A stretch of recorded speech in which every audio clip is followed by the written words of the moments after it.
Come, spell weavers, reavers, rogues, and men-at-arms, and answer the call of adventure.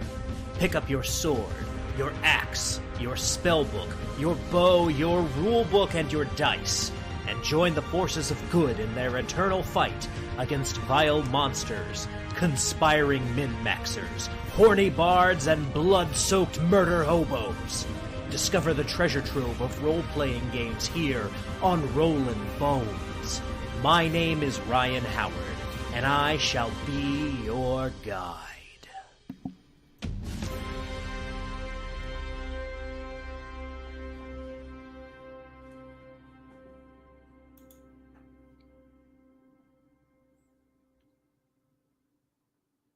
Good evening, Boneheads, and welcome back to Rollin Bones with Ryan Howard, where we are making old school young again. I'm your host and king of the Boneheads, Ryan Howard, and tonight I am very excited for the first time. I say this a lot, but this one's been a long time coming. Me and this guy, we're going to have to lock horns eventually, but ladies and gentlemen, tonight we have the one and only Dunder Moose. He is on here. We're going to be talking about his interviews. We're going to be talking about his recently started and continued video series on actually step-by-step implementing the BrOSR style of gameplay. I'm looking forward to it. I know you guys are too. You all love Dunder Moose. So let me just get some of this housekeeping out of the way, and we will go ahead and bring him on. So remember, everyone, to like, share, and subscribe if you enjoy what we are doing here on Rollin Bones. This is one of the best ways to help us out. And of course, you can find me on various social media platforms, including X and Instagram at Howard_Ryan Gregg. I've started to get back into doing threads on X. So those of you who enjoyed when I would do those more regularly, that's becoming a thing again. So be on the lookout for those. They're not going to be as regular as they were last time, but you know, I'll try to do one or two a week.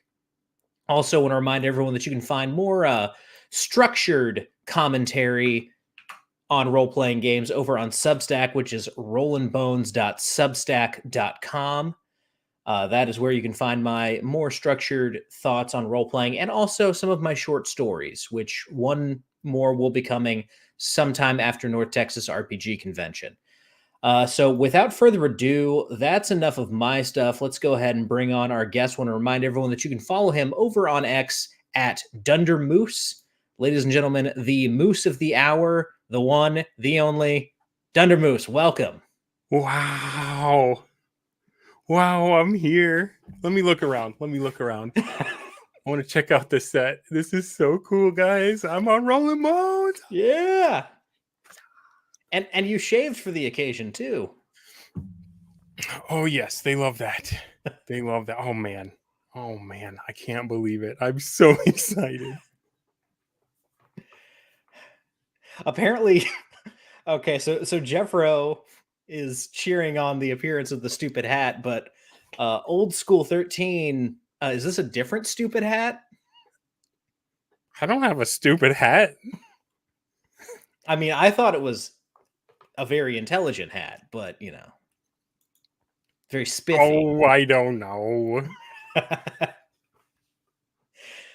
All right, well, Dunder, it's great to have you on tonight. This is going to be a lot of fun. I'm looking forward to this. Yes. Dunder, what's happening right now? Oh, nothing. Where don't you go? All right. Well, we are going to be talking a little bit about some nonsense that occurred on Twitter, as we normally do. Harmony Ginger. We could talk about Harmony. We could do a Ginger report. Sorry. No, you were saying something. Go ahead. You were starting something, and I totally interrupted. Oh no, it's all good, man. It's all good. But let's go ahead and bring up these. She was on. Yep. Yeah, she was on that. She was on that ridiculous stream. You can't keep it going. I can't. I don't know how B-Dubs. I don't know how B-Dubs does it with the kayfabe. I'm sorry, Ryan. I'm totally messing with you. You're good. I was thinking we do a lot of the same thing, you and yep. I. And I was thinking, like, there's a certain weight when you host an interview show and you don't know if your guest is like gonna just come out and like talk about dancing for an hour or like be totally nervous. And I thought, I want to test this guy. I know he's good, but I want to see how does he handle like the nightmare. And so I just pictured the worst guest I could have, and I tried to recreate that. And I wish that I could have kept it going, but I looked at your face and I lost it. So I'm sorry. Let's start over. Let's start over. It's all good. It's all good.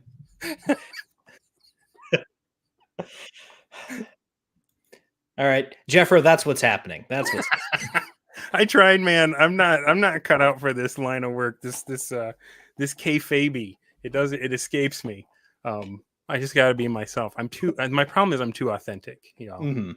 Yes. Yeah. So I'm sorry. What did you really want to talk about, Ryan, before I just like totally killed your viewership? Also, excellent use of kayfabe. Mispronunciation of kayfabe. Is that not how you say it?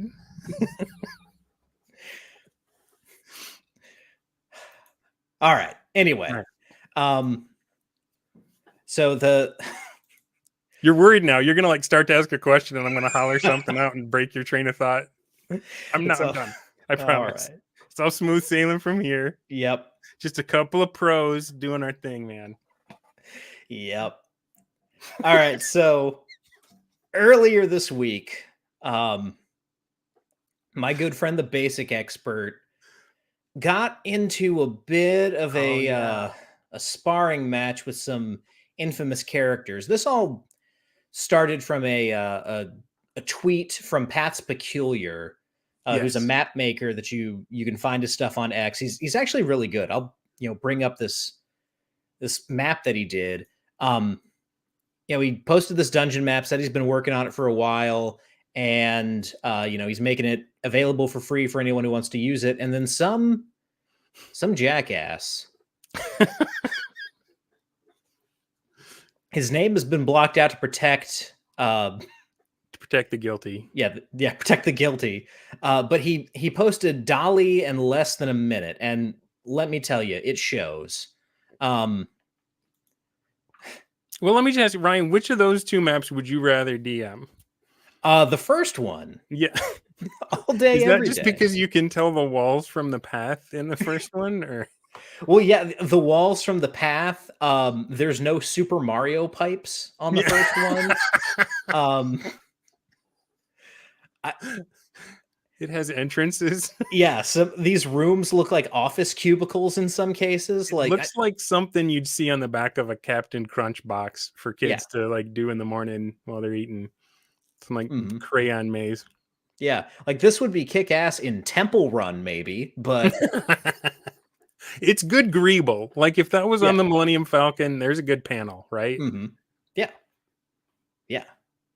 But Basic Expert himself, a very talented artist, had this to say in response. These AI bros will sit there and post the most absolute dog crap art, in air quotes for those of you listening on audio, and act like they're showing you the next David sculpted in marble. Then they get all butthurt when you tell them it looks like crap. It's stuff like this that pushed me from neutral on the subject to hatred. And honestly, like I'm right there with him on this.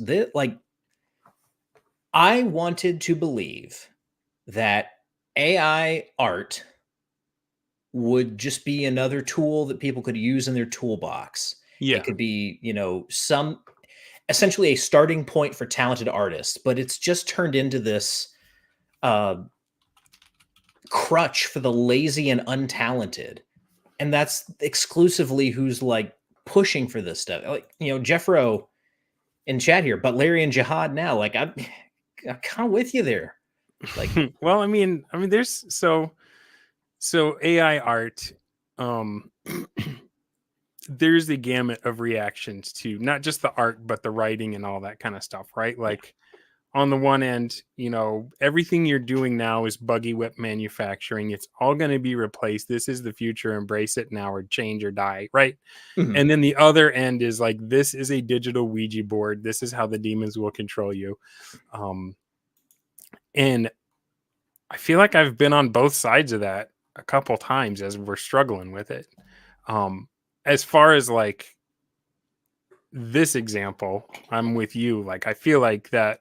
Well, anything Nicholas Weistat does, I've been following him for a while, and like, I don't know, his art just gives me the feels like that. Looking at it feels like DMing a game of D&D, and like that one on the right, that looks like a Warhammer 40K door or something. Yeah. Yeah, that's on a Necron temple or something like that. So, but why do you think that people are so? I understand why the artists feel the way they do. Why do you think that the gleeful, like especially that it was pointed out how quickly they can make it? Like, what is the satisfaction there? So there are people, and there are people who are close with friends of mine who are guilty of this, and like there's no apologizing for it anymore. These are like churn and burn creators. Mm-hmm. They want to put out a professional quality book immediately so that they can cash in on whatever trend is going on, or they can put out 10 books instead of 2 or 1 or however many they've got the bandwidth and funding for. Yeah. But it's the time preference problem that Hoppe talks about. You have this high time preference, and as a result, you are putting out shoddy work. It looks bad. People who look at it for more than 5 seconds realize that it's AI, Mm-hmm. and it just makes your work look cheap. And the fact that you're just churning out book after book after book, that's not like Roger Corman, the late Roger Corman, RIP. Uh, he did the same thing. He was prolific. Yeah, prolific and good are not the same thing. Like, Yeah. and I wasn't trying to. no, go ahead, man. Oh, now I'm all paranoid that you're going to think I'm still doing the bit, and I totally let it go. What was I going to say? There's something to that. The garage band aesthetic, hey, Microsoft was built in a garage with two guys, screwing boards together and stuff. And like the idea that a little young scrappy upstart can create something, and oh man, maybe you're looking at the big names and you're thinking, well, you're just trying to close the hat, the pull up the rope ladder behind yourself, that you got where you are with, these expensive artists. And now you're saying that the little guy can't use a leg up because they can't, that's the argument, right? Is we can't afford to pay for the illustrators or whatever. But like, here's the thing is like, if you have been caught using AI imagery, then it begs the question of how much did you write it? Right. How much of it is actually your creative? And but then that's the other thing is if it passes the Turing test, like, does that matter? I don't know. This is why I flip back and forth. I'm like, it's such a societal change. There are people whose entire living has been audiobook narrators or e-learning voiceover artists or commercial spots. And like, as that AI gets better and better at mimicking human voices and emotions and that kind of thing, Mm-hmm. is there going to be a point at which you really can't tell and your brand does not take a hit from using AI anymore? And then how are we going to feel about it then? Yeah. Yeah, it's one of those questions. For me personally, I believe there's always going to be something that's just off enough about AI to make it impossible for it to completely replace humans, especially creatively speaking. The Um, uncanny valley is hard to escape. it is. Once you dip into it, once you're close enough. It is, and there are metaphysical reasons for that. Like, Mm, for someone like me who believes that humans are created in the image of God, we can't create more humans. So we can't create something that mimics human intelligence and human emotion because we're just an image of God. We're not God himself. right. And so there's Well, always and then there's the whole yeah. second commandment that you start treading on, right? Yeah. Like, are we supposed to? Mhm. But there's also this unfortunately large group of people who I think will get fooled by this stuff. They're not like whatever it is, they don't have the capacity to grasp that what they're looking at was not created by humans. There's something disconnected or something missing there. And I think what we're going to see is there's going to be a group of people who recognize that it's AI. They're going to reject the AI work and they're going to pursue the more niche, handcrafted, uh, human work. And then the people who, like Jeffro saying here in chat, don't have souls, the AI sludge will be for them. Unfortunately, I have trouble seeing I have trouble seeing the people who recognize the humanness of art made authentically outnumbering the people who are just like, oh, close enough. Well, so I'm starting to feel a little shaky now because some of the stuff I've been doing lately, while not computer generated, has been very much generated from a table in the back of the DMG. Mhm. It is procedurally generated. However, it is not. It's not pretending. Well, could you say that a procedurally generated world map is in the same league as a computer doing it? I don't believe so. I think a computer could do procedural generation. Like, that's one of the easiest things a computer can Well, yeah, do is yeah, just, like that's what they're made for, right? yeah. But when it comes to producing a dungeon, specifically like using Appendix D, Hmm. um, there is a marked difference between the GM who is, or the referee, to not trip up the people who got mad at me for that discourse. Uh, the referee, I like to refer to it as the master of the dungeon master. yes. There's a difference in referees who roll and then just kind of read off the results. You enter a chamber and it has, this many doors in it.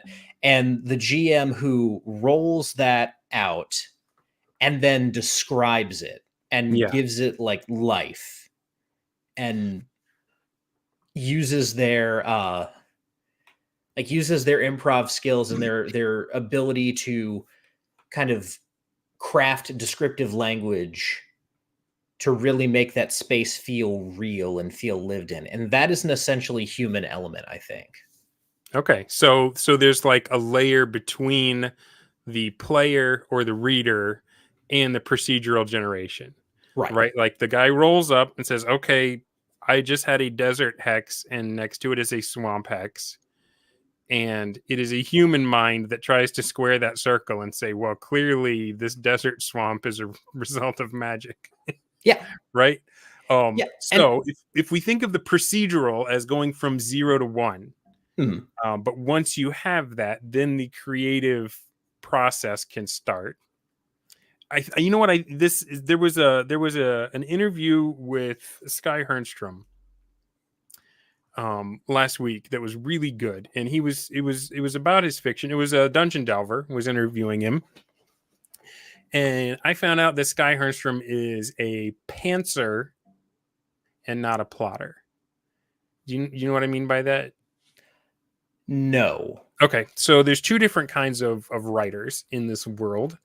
A pantser is like Stephen King, where he does not have an outline. He's not writing a school paper. He just creates a bunch of characters he cares about and puts them in a situation. And then as he's writing, he's kind of, I don't know, he gets kind of mystical or woo about it. But basically, he's discovering the story along with the characters as he sees what all the parts that he put in would do and then tries to, play act them out and figure it out.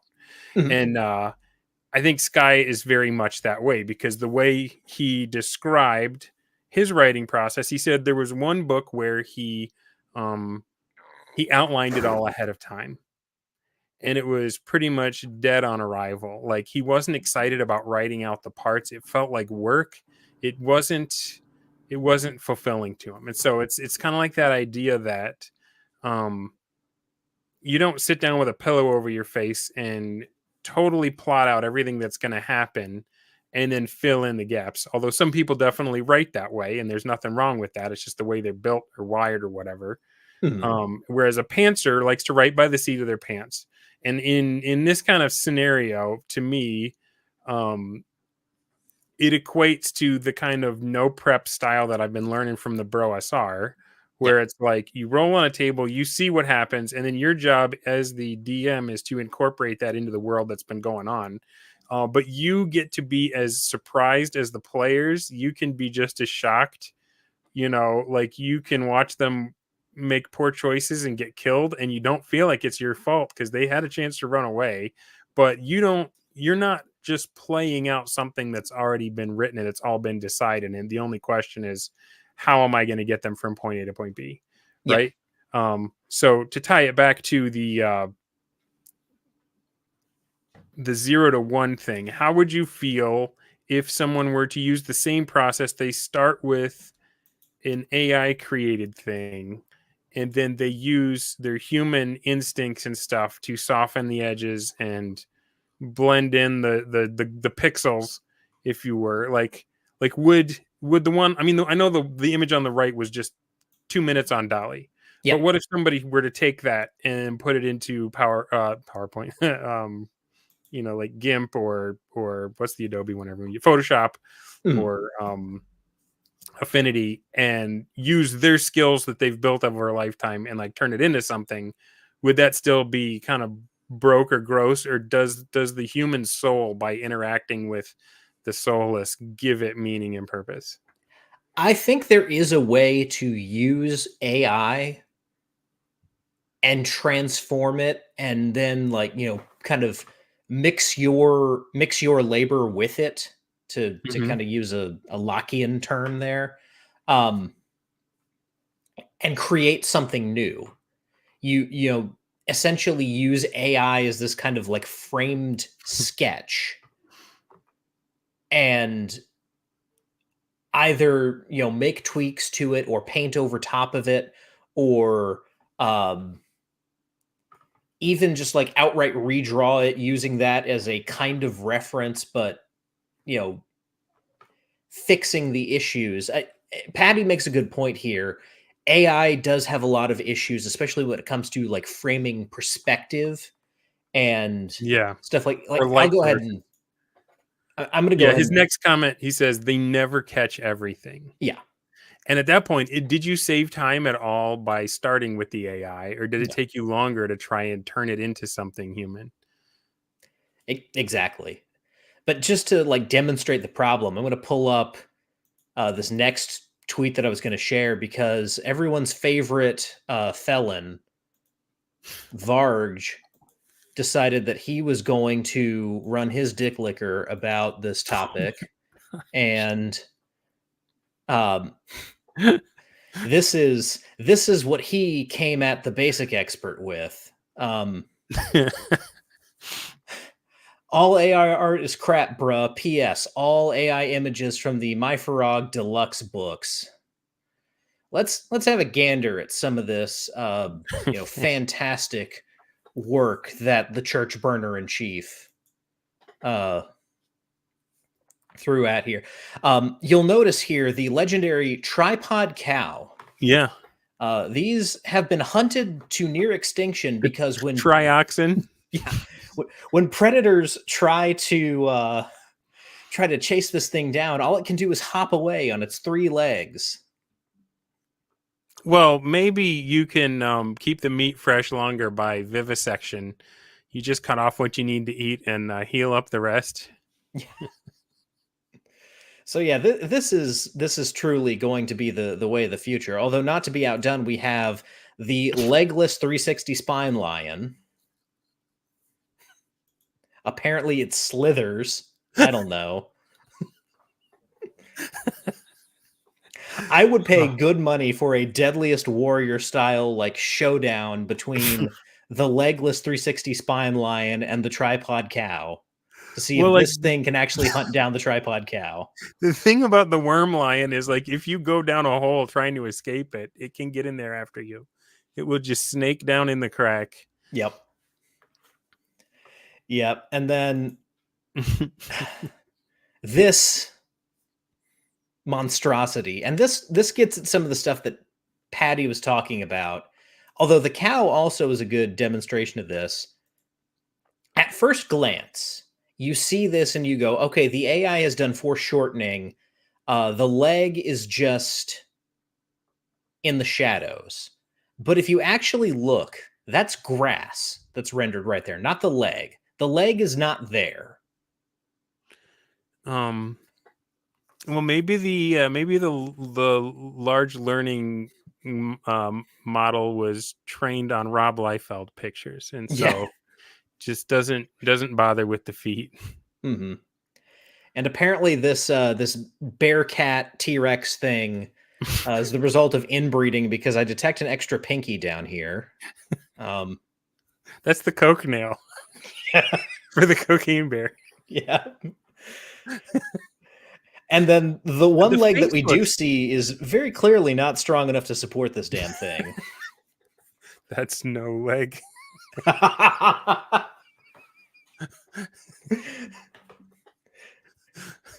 Oh man. It's like the testicular cancer episode of South Park when Randy has to carry around the In the wheelbarrow. wheelbarrow. And he's mocking everybody else. Yeah. Oh man. Whew. Yeah, Brian says fentanyl bear. Yeah. Oh man. Yeah, we'll bring that up, fentanyl bear. That's but yeah, like honestly, like I'll do it. I'll go ahead and bring up my reaction to this, because like I had to take a shot at this. How could I not take a shot at this? Well, sometimes I don't know. Sometimes like I've found that if somebody goes after me, I'm like, all right, I'm a Johnny come lately. I'm a dunce. I feel like everybody that's been on my show is smarter than me. And if they want to come at me, I'm like, okay, whatever. Yeah, probably got it coming. But like if they go over someone that you recognize as being really good at what they do, like you've seen their work and you've been impressed, and someone else tries to take a swing at them, I find myself getting way more invested in wanting to speak up than if they were just having the lark at me. You know what I mean? Mm-hmm. Yeah, so I said to the man with no chin, congratulations, you made a tripod cow, a lion whose spine can rotate 360 degrees, a hunchback bear cat with T-Rex arms, and a mountain lion with an overly long neck on a cliff that looks like it could topple over at any second. You've really shown us how great AI art can be. So what was the reaction you got from that? Oh, he has ignored me. He and I have gone at each other before. Okay. And this actually kind of leads well into talking about the implementing the bro solution. Yes. Because in addition to being a criminal and a terrible musician, Varge is also a critic of the bros. And so one time he was going off on one of his, I've been playing for 40 years and I set fire to a place of worship arguments. And I said, don't you like X-Men? Don't you like G.I. Joe? What's your objection to playing multiple characters? You have a squad that you can then build with your own stable of characters. If you adhere to this style of play, you will have multiple characters to choose from. And when you have a task that needs doing, you go into your stable of characters and you put together your task force and you send them out to do that. Is like, you love the 80s so much. Here's here's a G.I. Joe fantasy for you. And he's like, no, that's stupid. And that was the extent of his argument. I want to understand them. I don't feel like I can. I feel like so whenever I post about something, because my thing, I don't have a dog in the fight in as far as I haven't been playing, but for like a few years, right? Like when I first started, I played Star Wars West End games in high school. Mm-hmm. Like the first nerdy game I played was BattleTech. D6 Star Wars fired BattleTech in my group of friends. And then Warhammer 40K fired Star Wars. And then girls and college pretty much fired everything. Like maybe we played a little bit of Axis and Allies. And then I was up north at my in-laws' place, and I'd invited a couple of friends from church. My brother-in-law was there, and one of the friends from church brought his sons. And I had just happened to find my old Star Wars books. And I brought them. I was like, hey, would your sons like these? You know, we used to play this. We had some fun with this back in the day. And the kids had no interest whatsoever. But like the dads were like, cool, what's that? How does that work? And I was like, would you guys want to play? And so we started, and for a long time, I didn't even understand how an adult could play. Because when I was a kid and we played it, it was all about power fantasy, wish fulfillment. We can't do anything. We get to pretend to be powerful. And then once I became an adult, I could do stuff. I had a job. I could buy things. And I didn't understand it until I started playing with those dads. And we had a blast. And so it's my dad church bros, and we don't play very often because we all got kids and we all got lives and stuff. But we started playing that again. Then we played Numenera. And then one of my guys was like, I played second edition back in the day. We should play Dungeons and Dragons. So jumped in on fifth edition. I was not satisfied. Nothing against people who enjoy it. Mm-hmm. But I just felt the stress that is inherent in a game where you are trying, like, so you want to do a world. There's like 3 ways to do that, right? One of them is to just sit there and novel write and create your own world. And like, there's people that love that, and I'm happy for them. I'm not going to be the guy that's going to study seismology and figure out, what kind of rocks form at what temperature and what that does to the ecology and the climate. And like, I'm not going back millions of years for something that my characters could care less about. Mm-hmm.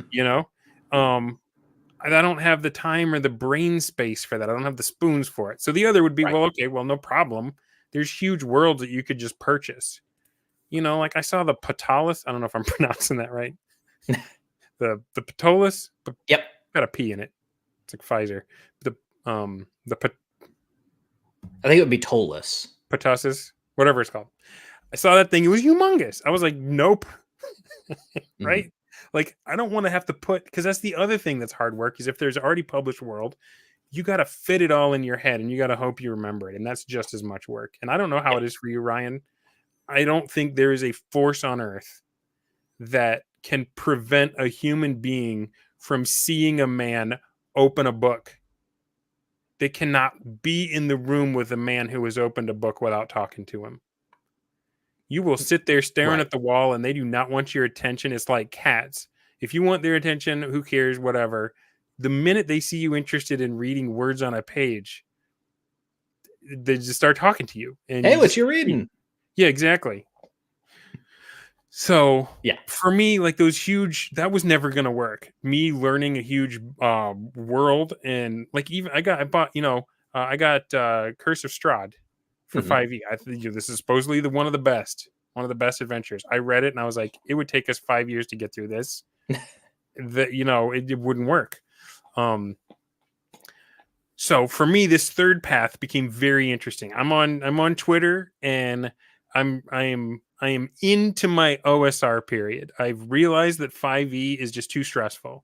Mm-hmm. Not everybody, you can only meet so often, and not everybody can make it to the next session. Yep. Right. And now, oh crap, what do? We're halfway through the Sunless Citadel, and I've got to teleport one character out and teleport another one in. Or I can just have him weekend at Bernie's march around brainlessly behind following, like suddenly lost all intellect. Like, just tell his character what happened the next time the player shows up. Mm-hmm. And so I'm like doing all these gymnastics to try and make it make sense. Yep. I'm trying to remember because it's been so long. That's one of the things I don't understand. People that don't like one-to-one time, they say, we don't meet often enough for it to work for me. I'm like, how on earth do you make pause time work if you don't meet very often? Like, it's not like you can like save the game and like type in Justin Bailey and jump right back to Mother Brain. It's like, that's a DM who has to carry that crap around with him in his head or in a notebook or something. Mm-hmm. And remember it for you while you're on your phone or doing whatever. Like, that's just stuff that it was too stressful. It did not feel good. And when I started seeing people, it was October. It was right after Brovenloft. Actually, probably right during Brovenloft. And I started seeing this hashtag BrOSR on Twitter. And I'm like, what are these guys doing? This sounds crazy. And then I saw Mr. Wargaming's whole session on Stormbringer going into the sun. And I was like, this is so far beyond what I've been experiencing. Yeah. And if there's techniques that can make you have these experiences without just maxing out your brain the whole time, right? So that's how I got into the BrOSR. And so I'm like, how does this stuff work? And immediately when you start asking about it or start getting excited about it, there's like these barnacles that just show up. And I don't know why, if they hate it so much, I don't know why they have to answer every question, why they have to resist every declarative statement. But it doesn't feel like people that want to be taught. It feels like people that already have their mind made up and something happened to them a long time ago. And they are just convinced that they will have no rest in their soul unless they punish everyone who's interested in the BrOSR topics. Yeah. And I just don't get it. Because like you'll start and you're like in a good faith, you'll try to explain it. Well, here's what this means. They never get one-to-one time. They always think it happens in a session. Right? Like they always think that one-to-one time, like I think it's 24. How many times I've explained that? And it's like, so then you get the bros that are like, well, you know, this is the gate that needs to be kept, and like they just dunk on them. Mm-hmm. And my heart is for, how do you get a good friend or foe?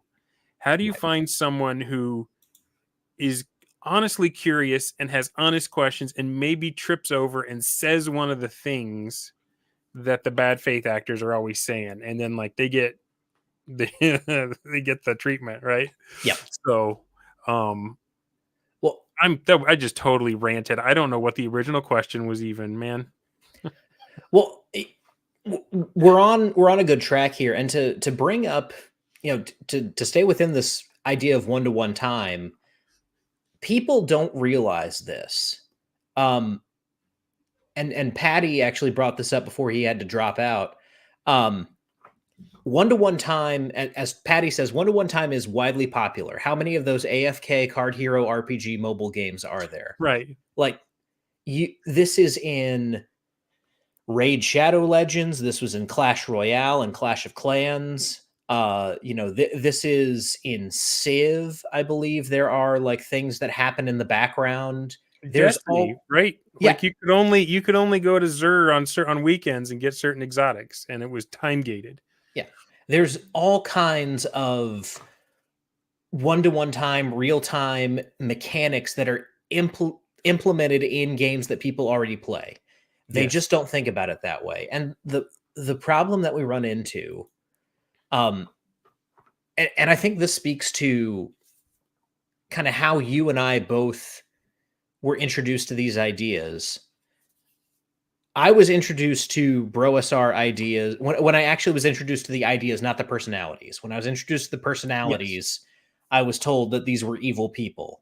And I was only shown like them, you know, saying the kayfabiest or like meanest things that they possibly could to people. And to be clear, I don't think everybody's doing kayfabe. I think some of them just legitimately dislike. Yeah. Yeah. It turns out everybody started off that way. Here's what I think, and this is my headcanon. It could be totally wrong. I think Jeffro was like, he got bullied. So that was kind of, Mephrodis set the tone, right? When he bullied him and saying, you know, you need to try first edition. And I've talked to Rick Stump, and he's like, I have an email or a tweet or something where I told Jeffro, try 1E, rules as written. And Jeffro was like, can't be done. So I'm like, well, man, that's, he clearly changed his mind on that one. But in my head, the way it probably went, and this is probably not how it went, but in my head, it seems like they played this stuff. They started having a blast. They got all excited and went out and said, hey guys, we missed the boat a long time ago, but here's the good news. We can reclaim this island. It's exciting and fun, and it will blow your mind with what's possible. And then everybody else that's been playing for 40 years or just new or whatever, you have a decision to make. When someone tells you this is better, I've tried both, do this one. Your first choice could be, I'm interested, tell me more. And the people that do that, I'm interested, tell me more, have zero problemos with the bros, as far as Yeah. I've seen. The other reaction is pride. You're gonna tell me how to play Dungeons and Dragons? I've built my whole identity around this brand. I've been playing since you were a baby. This is who I am as a person. Yeah. I can't learn anything from you. And now I've got to defend. I got out over my skis, and now I got to defend it. And I'm going to Hmm. double down and just call everyone mean. The only other thing I can think would be, well, I've got a bunch of products on the market, and the bros are saying all I need is the player's handbook, the DMG, and a monster manual. Right. And that threatens me. And so I got to shut them down any way I can. So I am going, even if I claim to be on the right and hate cancel culture, I'm going to use those tactics to shut down voices. And it's like, here are some just fresh faced, excited people who've discovered the shiniest, coolest part of the hobby that was lathed away by year after year of, well, we need to make a profit. So Yep. let's, and then here's me and you, Mhm. and we have Yeah. a YouTube channel. And like, how much do I lean into trying to grow my channel? You are farther along. I've got a lot to learn from you about YouTube. You have products out there on the market that you're selling to I make do. people's games better. And I feel like I'm on this journey where, for whatever reason, this dumb Johnny come lately schmuck was given access to some of the best minds in gaming. Yeah. And I may not have got my hands all the way around the concepts, but the things I've seen have been amazing, and the people I've talked to are wonderful. And I want to pull back the curtain and just share as much as I can to break past the jerk barrier, to get past the people that call you names and just want to hold on to whatever made them feel a certain way a Mhm. certain year, and say, if you guys who honestly want to up your game want to try this stuff, here's how it works. And I Yeah. feel like there's like a moment in time going to come where I've said everything I can, where I've shared all the insights that my little head can hold on to. And like at that moment, I'm going to have to decide, is it time to just like, good night, America, and turn off This Is Dunder Moose? Yeah. But if I want to do YouTube well, if I want to grow my channel and stuff, and if I start actually getting paid for this instead of paying to do it, like that's going to be so much harder to not just be like, well, maybe I could keep repeating myself. And and it's like maybe only 200 people saw what I had to say, so maybe, I don't know, maybe there's an impetus to try to keep it going. But I feel like the same thing that caused others to get crusty and just resist, there's like real forces there, like subterranean.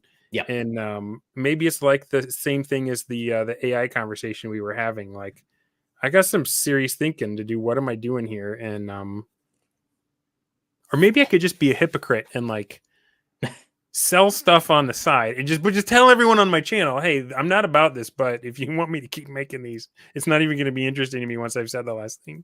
I don't know. How do you deal with that stuff? Yeah. So like the way that I deal with it, and I have been struggling with this as I've been putting together Guts and Glory with Wonky. Um, He seems like a really fun person to know, I by the way. I love Wonky. Wonky is my favorite person ever. Um, and he'll be on again next week, guys. Rock on. So he'll be back. But in putting this together, my thought was, we have these ideas. We've got these old mechanics that have been rediscovered, these old philosophies that people are talking about on Twitter. How can we demonstrate them in products that we can sell to people? Like, yes, I want to make money. I'd like to be able to feed my family doing role-playing games someday. You've got to. Right. You can't, even if your channel has the awesomest value and everyone loves it, you are taking time away from your kids. You're Yeah. taking time away, like not just time, but like brain activity, focus. Mhm. Focus is more valuable than time, and you run out of it quicker. Yeah. There has to be some reward for it other than getting yelled at by a bunch of foreign people who don't like your art. Yeah. But the thing that I kind of came to the conclusion on, and something that like Harmony has helped me with, and Jeffro has helped me with, and a lot of people that I've been talking to recently, even Rube here in chat has also been talking with me about some of this stuff. The best brains. Say what? I said the best brains, like the best Yeah. brains in gaming, and somehow you and I have found ourselves being able to like talk to them and they answer our texts and stuff. It's crazy to me. Mm-hmm. But the role that product has in this, the role that modules and setting material and YouTube channels have in this is demonstrative and like illustrative. We have to, like you're doing on your channel now, show people step by step. Here's where you start. Here's how you build up to this. And then, like, on my show, we can talk about that a little bit with the interviews, but also with my, with Nighthaven. What I'm doing with Nighthaven is setting people up to run faction play and eventually Braunsteins in the city of Nighthaven. It can be done. Yeah. Well, I mean, like the module that everybody loves, Keep on the Borderlands, is totally not a story. It's just a place with a bunch of things in it that have their own means and their ends. That is a Braunstein. That is just set up to be that way. Mm-hmm.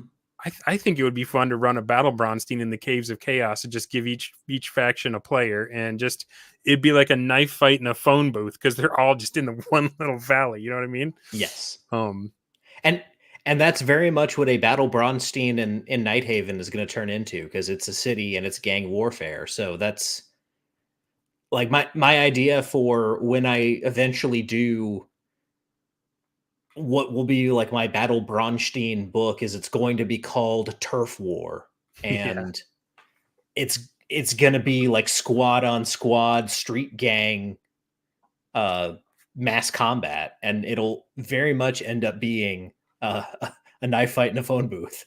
Right on, man. I am the of all the things in the BrOSR.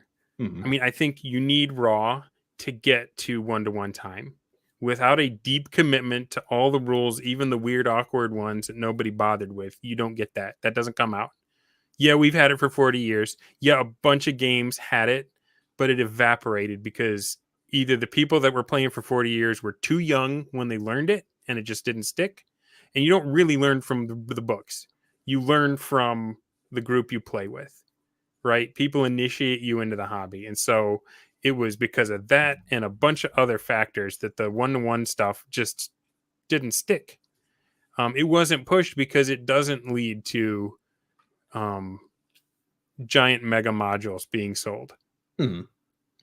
And so you get raw, leads you to 1-to-1. And then the 1-to-1, I believe, eventually with the rules leads you to these Braunstein and this different style of play where you're not focused on the mono party. You don't have the spotlight on one little plucky group like the bridge crew of the Enterprise that does everything.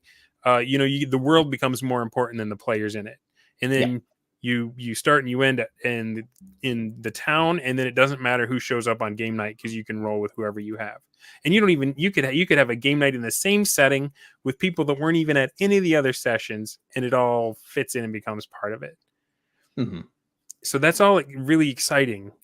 But to me, the most exciting part, the part that made everyone go nuts in Brovenloft, and the part that I'm excited to have people come on and talk to me about is their Braunsteins. I'm interested in this idea of how do you take a world that has kind of reached equilibrium and then put the powerful pieces out of the box. Everyone gets one.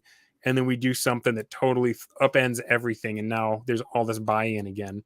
The players love it. They just go nuts for this stuff. This is the lightning in a bottle. So that's why I made the joke. I think I put the meme on Twitter of the dude scratching his neck and he's like, "You got any more of them Braunsteins?" Because it's like I'm hooked. They're so interesting. They're fascinating to me. Yeah. Now, this is an idea that I've had for a while, and I've talked to some people about this, but you mentioned 1-to-1 time and rules as written, and so I want to run a theory by you. Okay. The people who always start their argument with, I've been playing for 40 years. What they neglect to say is that when they started playing, they were 10, 11, 12 years old. Yes. Most of them started with BX. Some of them might have had an AD&D book that like an older brother had or something like that. But you've got these rules that are written with AD&D specifically, rules that are written for a collegiate level. Yeah. Filtered through the understanding of a 10-year-old. This understanding gets them into their first games, which are rough because they're 10. They don't really understand what they're reading. They don't really have the bandwidth to actually read it cover to cover and comprehend what they just read. Yeah.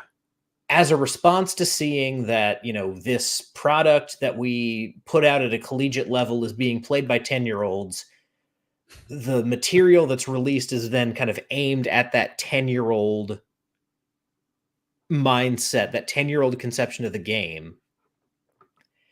And it's this complex ideas filtered through the mind of a child that gives us the role-playing games that we have now. And so the people who have been playing for 40 years, what they either don't know or don't want to admit to themselves is they're playing a bastardized version of a game that is the result of what their pre-adolescent mind could concoct out of this really complex thing that they encountered.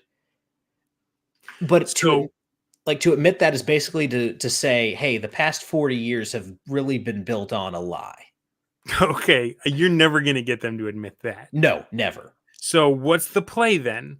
Like, if you are worried about, like, if you're threatened by this, there needs to be a way that you can acknowledge their expertise, acknowledge the skills that they've had. Like, how do you give them a way to save face and still walk into this way of play? So, because if you can't find a way to do that, it's just going to be an attack on their identity, and they're going to shut down every single time. Here's where I target my strategy. And I have to actually give credit to Orcus Dorcas for this. Okay. Because it was him and his sons that really got me thinking about this. Latinus root. I'm sorry. He said nobody wants to acknowledge the necessity of the beard solution. Yeah. He's referencing something he said on my show. It was probably the most R-rated moment I've ever had on This Is Dunder Moose. I'll just leave it at that. But the grogs at this point, unless, as Crafty is saying here in chat, unless they come to this conclusion on their own, the grogs are beyond saving. Did you guys know that there was craft services on Rollin Bones? Yep. This is an oatmeal cream pie. It's awesome on the show. Yeah, Harmony didn't tell me about that. All of you who've been coming on the show, all you had to do was ask, and I would have given you your own glass of whiskey. Right on. Good catering, too. I'm sorry, what was the question? So just kind of my solution to the grog problem. Oh. Unless they're willing to come around to that themselves, they're hopeless. So push them to the side. Most of them barely play. A lot of them are going to die out in 10 years anyway. Oh my gosh. Like, not to put too fine a point on it, time's a ticking. The boomer remover. Yeah. Yeah, the day of the pillow. But what we do have though are young players. It's our time down here. Yeah. Sorry, go ahead. I was responding to Authoritative News Network. Go to bed, old man. Yeah. The future is now, old man. That Dewey Wilkinson. But we've got people who are, in their early 20s, in their teens, who have only played 5e, they don't know their books, they don't know anything. They've been playing based on Critical Role. They've got some bad habits built up, but it's not so metastasized that it can't be just like knocked over. If you can get those people to actually read a book, to actually pay attention to some of this stuff. It's a big ask these days. Yes, it's a big ask, but you have to go after the younger players, and you also have to go after people who've not played at all. Like one of the guys in my current gaming group has never gamed before. His first game is with me, and we're running rules as written Axe with 1-to-1 time. Mm-hmm. So if you can get people to have their first gaming experience be with these rules, if you can give people the AD&D material and say, look, like you said on your video, read this cover to cover. Yeah. We have to recruit from the people who don't know anything and teach them the right way, instead of trying to completely deprogram a generation that's already just out to lunch. They're gone. They're set in their ways. Instead of going after them, let them have their little sewing circle and realize that every time they get back together, like one fewer person is there. Oh my gosh. It's getting grim, bro. All right, how about this? How about another approach? What if we just rebrand 1E and we call it like Shadow Day? And we launch a Kickstarter and we say, you guys have already played this stuff for 40 years. Here's something brand new. Maybe we can get like a young, fresh-faced Gen Z or millennial to come forward and be the face of it. And then like, have you tried, we call this 7 to 7 week or something. I don't know. I feel like they're willing to try new stuff. Yep. But if you tell them the stuff that they already tried, they didn't get it, and it's way better, then they're like, no. No. Well, but like if you were to say, hey, man, there's this fresh-faced YouTuber just came out with a brand new Kickstarter. It's 5e adjacent, and I don't know. I feel like that, but at that point, I'm just lying, though, and that's not what we want to do. We don't want to lie. We don't want to fudge our dice, Harmony. We want to tell the truth. Yeah. AD&D 1E is an amazing game. I'm still discovering it. I don't know what I'm doing. Please come on my channel, and like if you see me screwing it up, let me have it in the comments. You can ask B-dubs. I take correction well. Give me an Indian burn. What are you doing, you moron? But that's my heart with the stuff I create, is maybe not for the people that already know everything, but for the people that are fascinated and interesting, and maybe they only just got started with this role-playing game since COVID, and they think it's the most fun thing they've ever done, but there's just something a little bit off and you can't put your finger on it. Those are the ones that I want to reach out to. Yeah. And say, because here's what happened to me. I just put on Twitter that playing in Trollopulus is on my bucket list.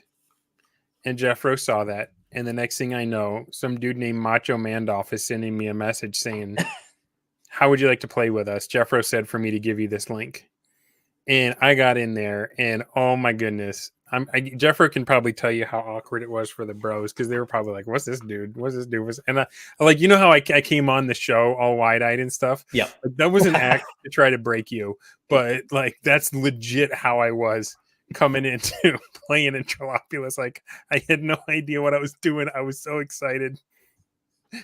Jeffro can corroborate. And I think I gave them they were weirded them out. Like, they're like, who's this Wiggler? But not everybody gets that. And some people don't make it past the force field. And so like my heart is to say, this is from my experience, and I have not experienced everything, but legitimately this is the most compelling thing going right now for me. For me, it is absolutely better. Now, Yeah. I can't say it's the true one way to play because it's like Napoleon Dynamite. Like anyone can never know that, right? But Yeah. like for me, I can absolutely say that once I started doing this, I was not even interested in other ways. And I probably won't be until I plumb the depths of it. And I don't know how deep this sucker goes. So that's where I'm at. Mhm. I got fascinated. I was a fan. I got to have my, come out here and be on the show moment. Like Mhm. picture how, because like for me reading the Trollopulus blog, the session reports, that was my critical role. Like think about how people would feel if Matt Mercer called them up and was like, "Yeah, I heard you might want to try this out. Can you fly out and be on the show next week?" Like that was me getting on there. I was just beside myself. I was running around like a puppy. Yeah. Not everybody gets that chance. I want to bring the methods out because you don't need to be invited to Trollopulus to do this. Harmony has been showing her receipts. And I can tell you, I mean, you can watch my episode with her. Some of Mhm. the guys on her thing were like, I'm not so sure about this one-to-one thing. I like the Bronstein, but the jury's still out. And when you see those guys starting to get excited about what they're doing and what's going on, all right, this isn't a personality cult. This is a movement. Yeah. Yeah. And kind of speaking to some of the points you brought up here, Night Danger in chat. People want something new. They can play Axe 2. We need hobbyists, not consumers. I agree with that. And also cannot endorse trying to market a retro clone or some new system for 1E. Yeah, and honestly, I think Axe 2, for the people who will automatically turn their brains off whenever someone says you have to read something old, you can give them Axe 2 and say, well, look, this just came out. So if you're not going to be open to, Hashtag popular crowd. yep, absolutely. Absolutely. Popular supremacy. But Jeff Rose says, not sure how I feel about people enjoying one-to-one time, which aren't in my cult of personality. And that's the thing that cracks me up the most is when people call it a cult. I'm like, mhm, if Jeffro is a cult leader, he is the most abused cult leader by his constituents I've ever seen. yep.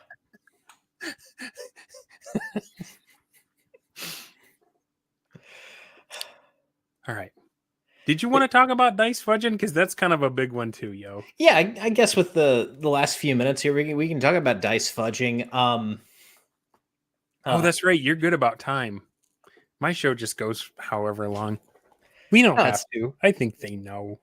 You guys already know, don't you? Don't you? I mean, my audience does know, but like honestly, and I know Harmony doesn't want us to talk about her, but I have to applaud her patience putting up with that assortment of just absolute brainlets. We're proud of you, Harmony. She says, you don't need to talk about dice fudging. We are proud of you. That's twice you've gone on Wick's show. You've Mhm. been outnumbered. You have stood your ground. You have dropped straight facts, and you did it in a way that wasn't mean or overly combative. Although I did crack up at the part where the first Wick episode where the guy was like, well, some people, have a hard time with THACO. And you're like, can you read a chart? Like that slipped out. That was an honest moment. That Mhm. was awesome. But other than that, she's been doing great. Scooter for Mike is another one that was like, I'm just going to start trying this stuff. And dude ran one-to-one time with his guys for months and then started talking about it. You need to subscribe to Scooter for Mike's channel. You Yep. need to subscribe to Night Danger. He just ran a killer Bronstein, and his guys can't get enough of that. Mhm. It's picking up speed, man. You guys don't need this as Dunder Moose. It'll be enough soon. Ryan's already got a way better show than I did. I won't know for sure until you have me on, Dunder. All right. I'm afraid to. After what I did to you at the opener, I'm afraid how you're going to get me back. Listen, I'm a professional.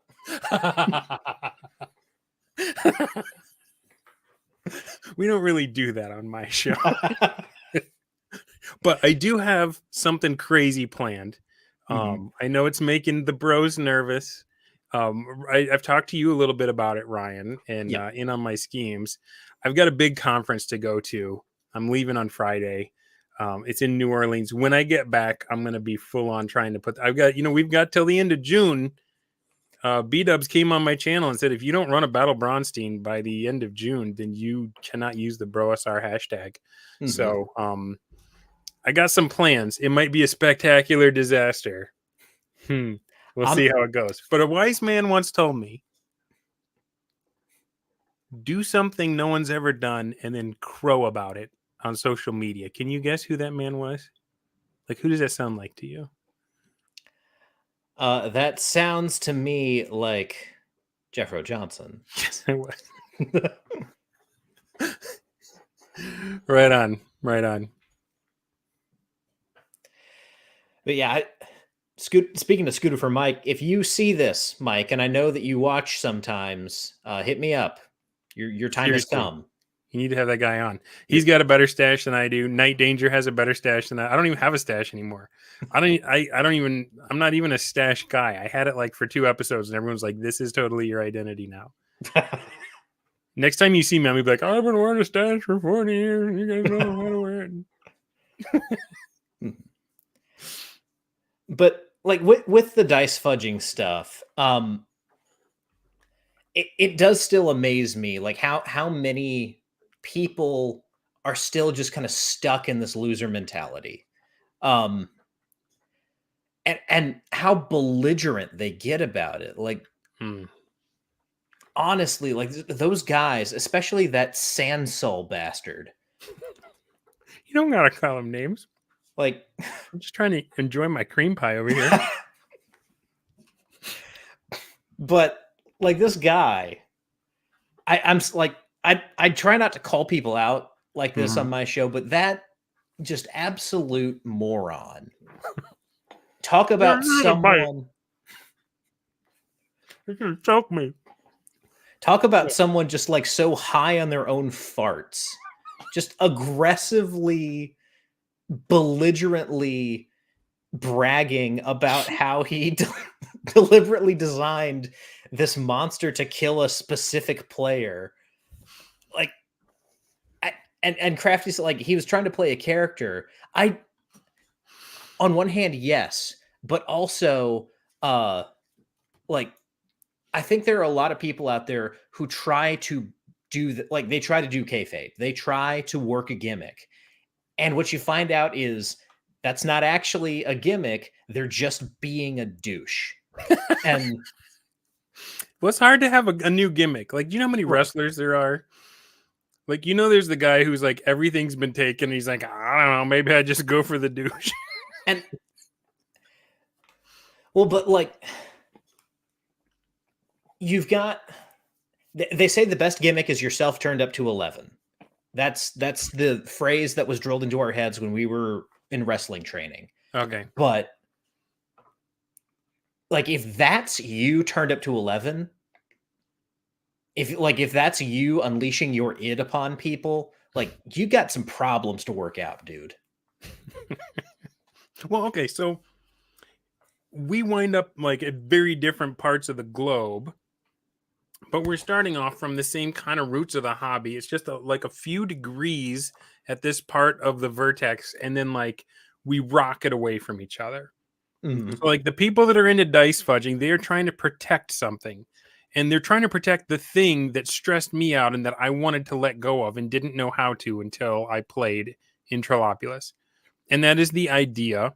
And Alexander McCrease talks about this in his book, Arbiter of Worlds.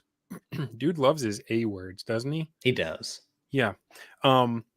Where he talks about, and I even brought it up on Twitter today, the DM is not responsible for the player's fun. Right. You create an environment wherein fun is achievable, but it's not up to you to make sure that they have fun. And I would spend time prepping stuff, reading out the published modules that I wanted to run, or thinking about the stories that I wanted to have happen. And then there's the entire time you're playing it, the stress between knowing the players want autonomy, but also wanting to like try and almost like a magnet, suck them towards the thing that you think is going to be awesome. Yeah. And when they have their best moments, you're the most stressed out because they're the farthest away from where you wanted them to go. And like, to me, just that, why would you play a game that causes that kind of stress? Right. Right. And so, but when you're in that mode, and you cannot blame these people for thinking that's what the game is, because how many versions have sold that to them? How many weasel words, even in 1E, do they pull out to throw in our face? But after 1E, where, by the way, I should say Gary thought he was addressing equals, and he clearly wasn't. It's like the other side of the Dunning-Kruger effect. Yes. Where people that are really good at something downplay their own abilities until they see how the field really lies, and they're like, oh yeah, no, I'm the best. I feel like that was kind of at play, where he was like, all right, you guys are smart like I am. If you hit something, a rule that I haven't covered, you can feel free to make up your own to cover it. Yeah. And then all the lazy thinkers and stuff think, well, see, we don't have to do any of the rules because he let us off the hook. That's in 1E, and it's there, and we have to deal with it every single stinking time. But then how many versions since then have there been? Like, I mean, nothing against Shadow Dark. I've never played it. Everyone that I've talked to that's met Kelsey Dion says she's an amazing person. Sorry, I have a oat from the oatmeal cream pie. He's trying to kill me. Yep. Crazy that would be the one ingredient. There's no oat in your throat. Anyway, she put in the front of her book, I can't remember the exact wordage, but feel free to jettison any of these rules. And someone posted that on Twitter and was like, isn't this BA that she did this? And I'm like, man, if I spent money buying the latest OSR hotness and page 1 says, hey, doofus, you didn't need to buy this book, I'd be ripped. I could just feel free to throw this out. Okay. Yeah. I'm not as good of a game designer as Gary or Dave. I'm just not. Ask Jeffro. I want to follow the rules as written. Now, it's interesting to me to go rules as written and then to jump to another system like Axe. Because I don't know, does Axe have 1-to-1 time? Is that even mentioned? I mean, in 1,500 pages, he's got to mention it somewhere. I don't think he mentions timekeeping in the first edition. He might. I know that it's in the judge's journal for Axe 2. Okay. Because my point is, like, to me, rules as written was how we got to the lost secrets. Yes. The ancient ways. When you adapt those to other systems, then do you still need to follow all the rules in the new system? Or then are you just as guilty as the OSR candy shop of just grabbing mechanics here and there however you want willy-nilly? I don't know. Yeah, that's an interesting point. Because Axe has individual initiative, and it is like vital to the way that it's built. Right? I believe so, yeah. So, like, I personally prefer side initiative that I've been playing in 1E. Yep. I feel like it's elegant and quick and fun.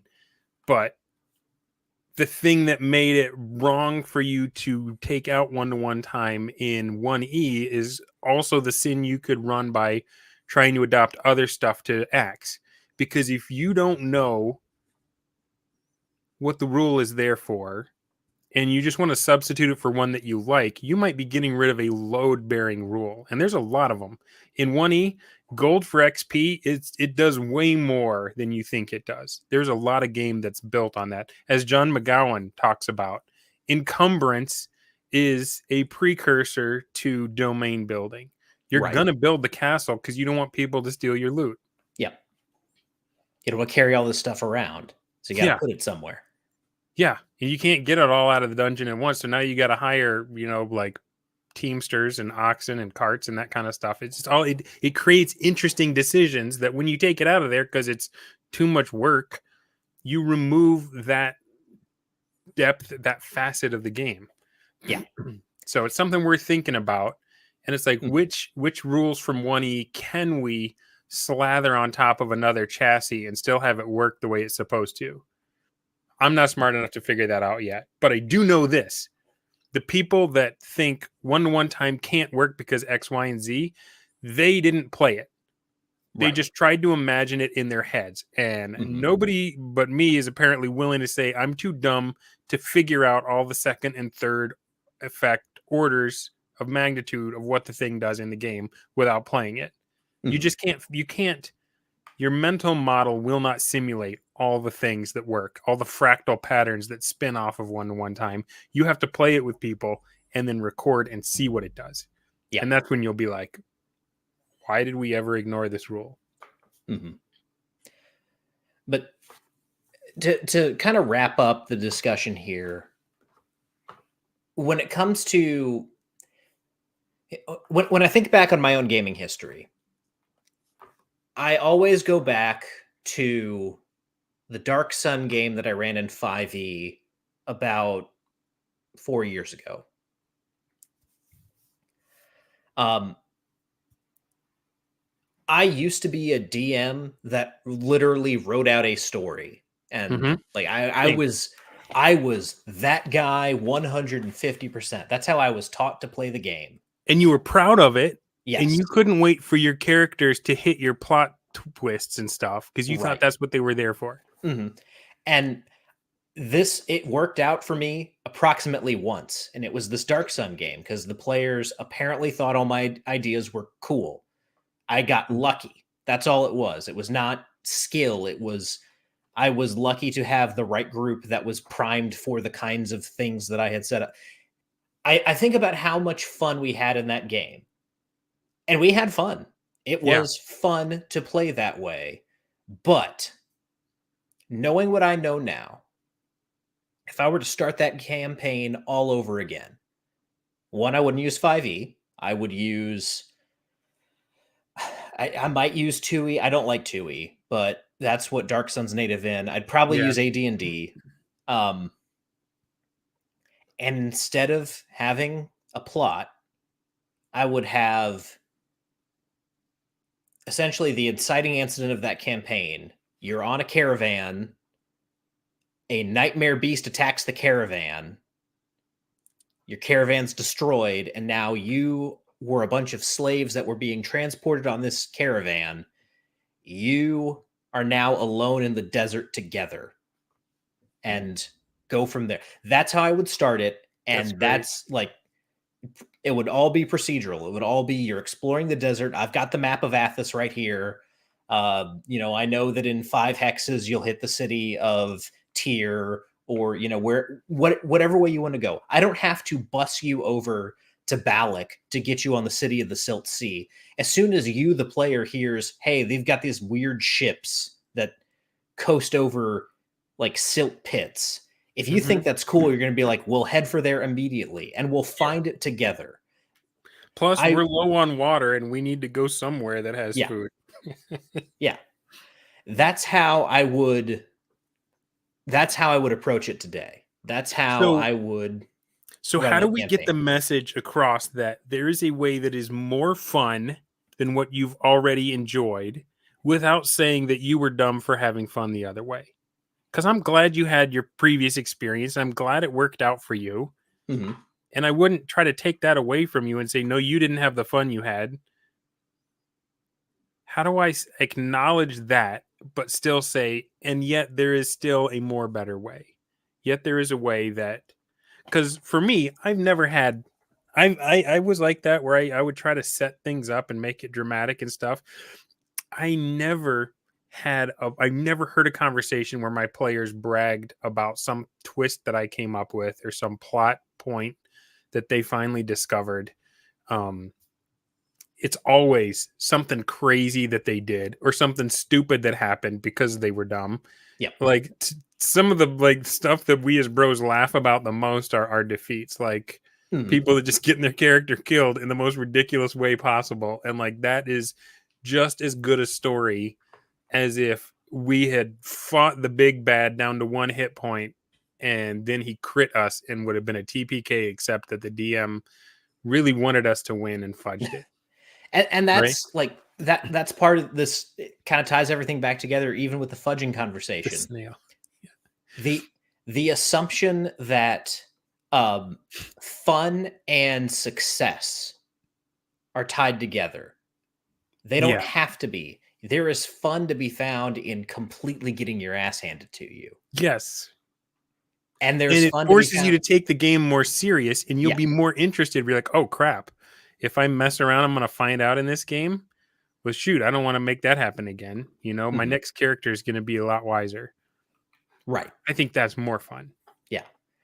And so I think, Crafty says you can't, you basically can't tell these people because nerds want to be right, and you tell them that their game, tell them that their games were hollow is too much for their ego. Like, yes, when you I tell don't know, someone, man. I don't buy that because you are an example. You gave the bros all kinds of crap starting off, and you came around.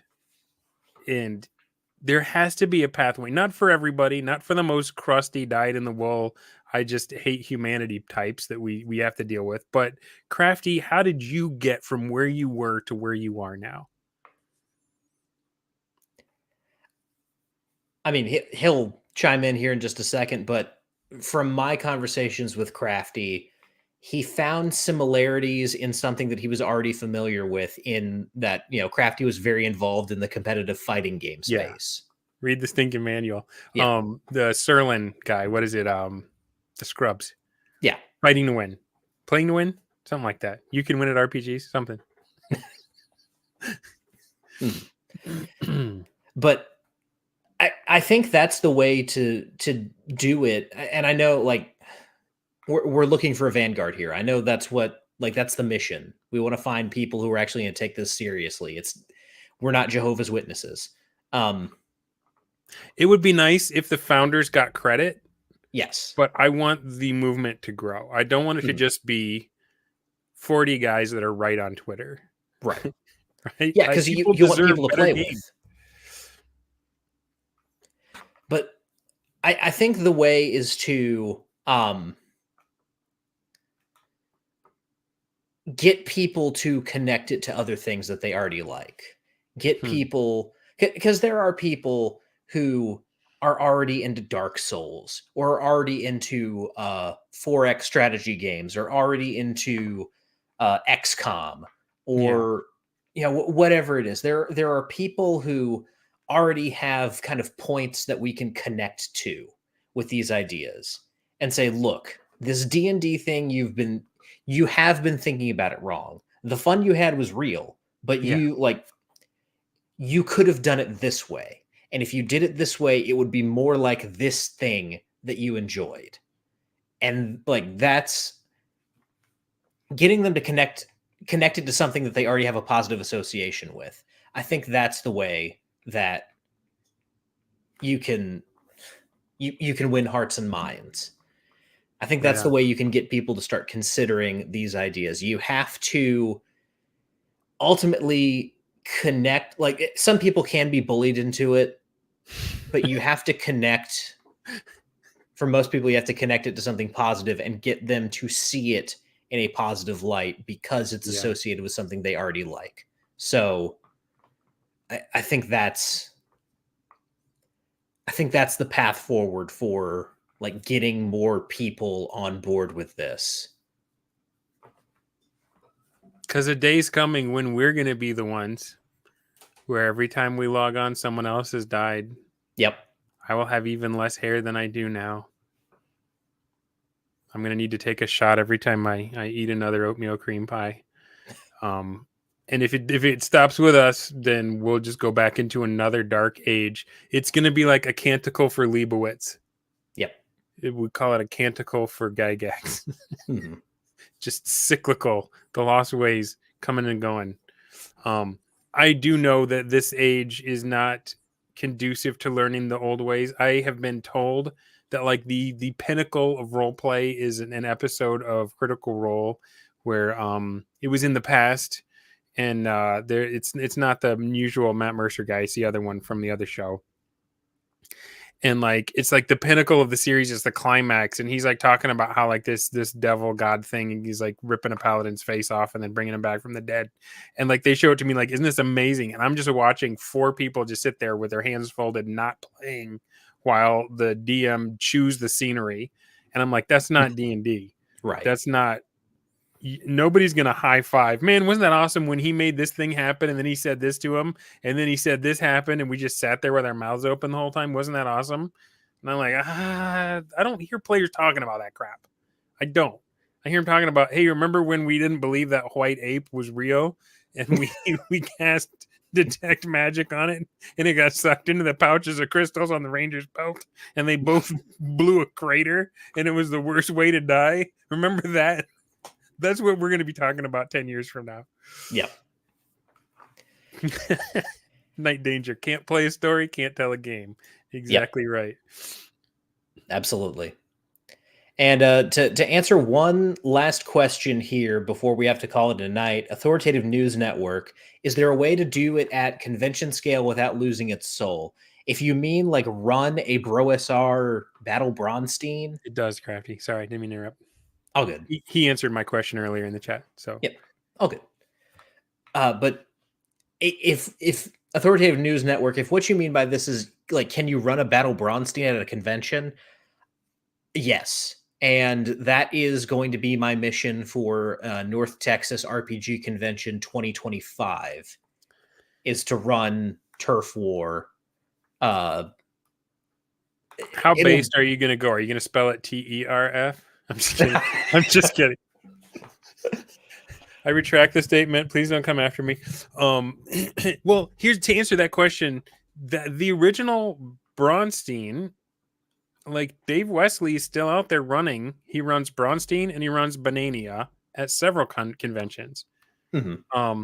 And that was like the latest evolution of the Bronstein is the Battle Bronstein, where Jeffro and B-Dubs were talking about it in the back channels, and they were like, hey, let's go back to just like the original one. Go Fig. Let's go back to a single night event, 6 hours, 4 hours, however long you can do it. Mm-hmm. And the players get to have their crazy, oh my goodness, this is so exciting moments, but they aren't like that all the time. I mean, Curator in the chat can tell you what it's like trying to do that for weeks on end, where your just phone is blowing up with, downtime requests from all the patrons and stuff. There's a place for both. But I think a convention would be a perfect place to run a Battle Bronstein. And then you could say, hey, if you guys are excited, like Jeffro did this. He went to a convention and said, how'd you guys like to play D&D in the original way it was done back in the 70s? And he got a face-to-face group. And then he pitted the online group up against them, and shenanigans ensued, the likes of which have not been seen since the opener to the Player's Handbook, where Gary talks about different parties working against each other. Yeah. It's amazing. Conventions will work for this stuff. Yep. Cool. Well, this has been a great conversation, and we need to do this again at some point. Man. You should come on my show where it goes like 2.5 hours. I always think it's going to be an hour, and then I can't turn it off. Mm-hmm. So.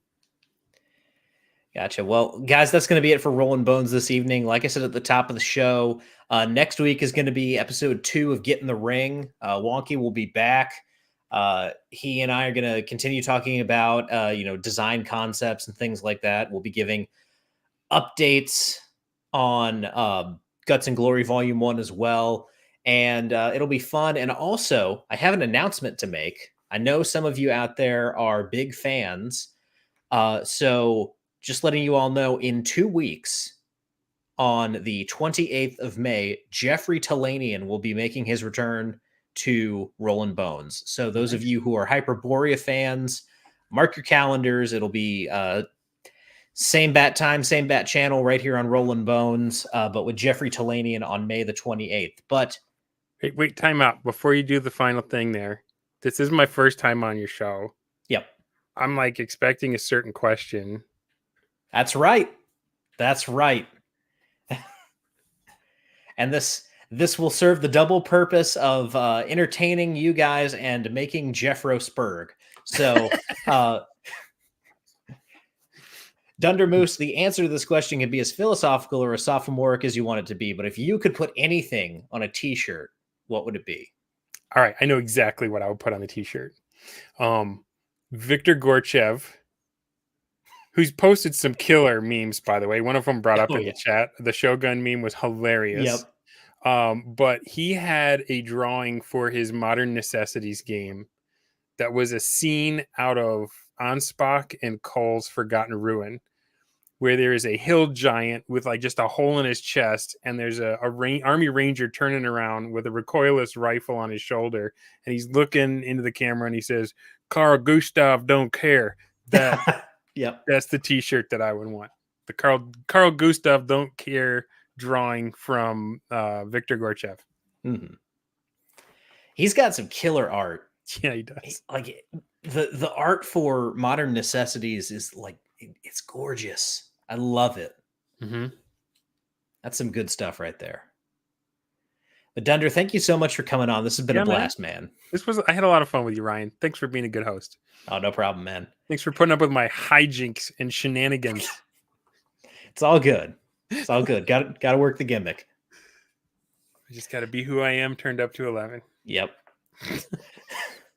So until next time, guys, whether you rolled a 1 or a 20, I'm so glad you rolled your bones with me, Ryan Howard. Join me and Wonky next week for Get in the Ring edition number 2, and I will see you all next time.